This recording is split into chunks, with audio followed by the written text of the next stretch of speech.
Good morning, children. Welcome back our next TV's class.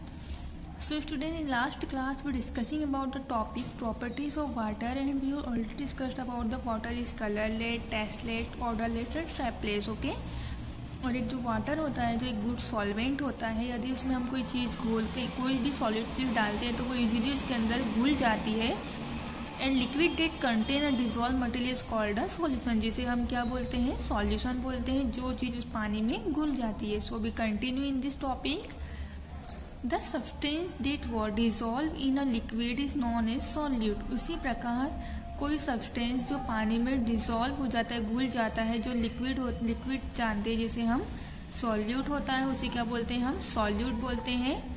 जैसे पानी के अंदर यदि हमने कोई लिक्विड डाला है, ओके, यदि वो घुल जाता तो उसे क्या बोलते हैं, हम सॉल्यूट बोलते हैं. और उसी प्रकार यदि हम पानी के अंदर कोई सॉलिड चीज डालते हैं और वो घुल जाता तो उसे क्या बोलते हैं, solution.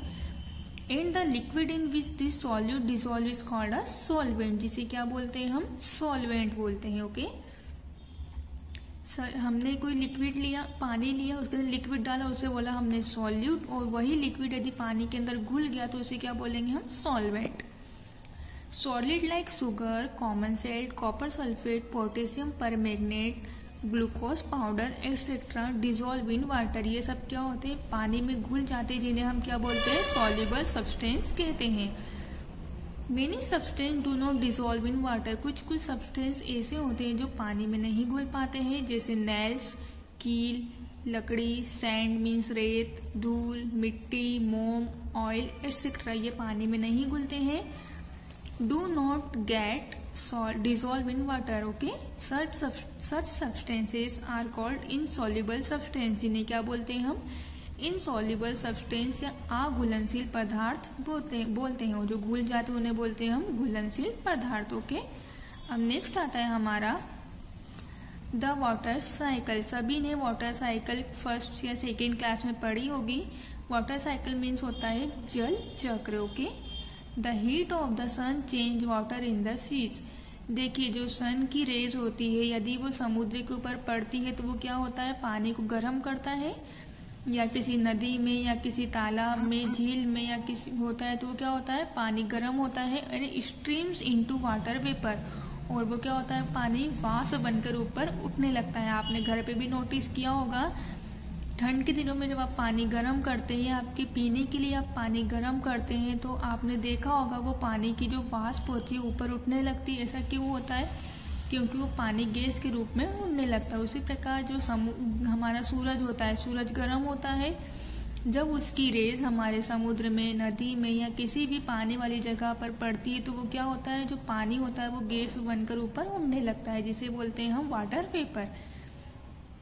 The air change it into टिनी drop of water. और जो हवा होती है वो क्या होती है, टिनी ड्रॉप होती है, पानी की हल्की हल्की बूंदों के रूप में चेंज हो जाती है. This tiny drops of water cling together to form clouds. और वही क्या बनाती है, एक जो टिनी ड्रॉप्स रहती है पानी की, ऊपर उठकर क्लाउड्स बनाती है, बादल बनाती है. When the clouds pass through cooler air, और जब उनके पास से कोई ठंडी हवा गुजरती है, उन क्लाउड्स मीन्स बादल के पास से, they further get cooled, तो वो और ज्यादा ठंडे हो जाते हैं. On further cooling, और जैसे ही वो ठंडे होते हैं, clouds become heavy and fall in the form of rain. तो वो क्या करते हैं, वो बादल जो उनके अंदर पानी भरा रहता है वो बारिश करना स्टार्ट कर देते हैं, बारिश के रूप में वो पानी गिरना स्टार्ट हो जाता है.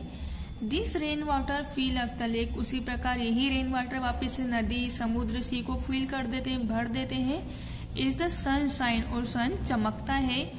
Evaporation take place again. उसी प्रकार वापस से जब इवापोरेशन की प्रोसेस स्टार्ट होती है, so the water cycle goes on continuously. इसी प्रकार जो वाटर साइकिल कंटिन्यू चलती रहती है. समझ में आया आप लोगों को? देखिए, हम डायग्राम से समझते हैं. ये सन है हमारा, ये हमारा नीचे समुद्र है. जब सन की रेस हमारे समुद्र पे गिरी तो हमारा समुद्र में जो पानी थी वो वेपर पानी के साथ मिलके छोटे छोटे टुकड़ों में मिलके क्या बन गई, एक बादल बना लिया उन्होंने. और ये बादल के पास से जब कोई ठंडी हवा गुजरी तो क्या हो गया, इसमें से पानी गिरने लगा. और जो जगह खाली हुई थी हमारे समुद्र, नदी, तालाब में, वहां पर वापस पानी भरा जाता है. फिर वापस जब सन चमकता है, सूरज चमकता है, उसकी रोशनी पानी पे गिरती है, तो ये प्रोसेस कंटिन्यू चलती रहती है, उसे बोलते हैं हम वाटर साइकिल। ऐसी प्रोसेस जो कंटिन्यू जहां से स्टार्ट होकर वहीं आके रुक जाती है उसे बोलते हैं हम साइकिल। ओके, नेक्स्ट आता है हमारा topic the weather and the season. अब मौसम, सीजन और मौसम क्या होते हैं? Weather is the state of atmosphere at a given time and place. जो वेदर होता है किस स्टेट में होता है? एटमॉस्फेयर के स्टेट में होता है, जो टाइम और प्लेस दिया गया है वहां पे।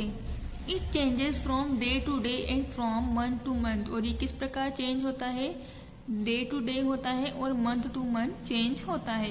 It can be change even in few hours. और ये कभी कभी कुछ कुछ घंटों में ही चेंज हो जाता है, आवर्स में ही चेंज हो जाता है।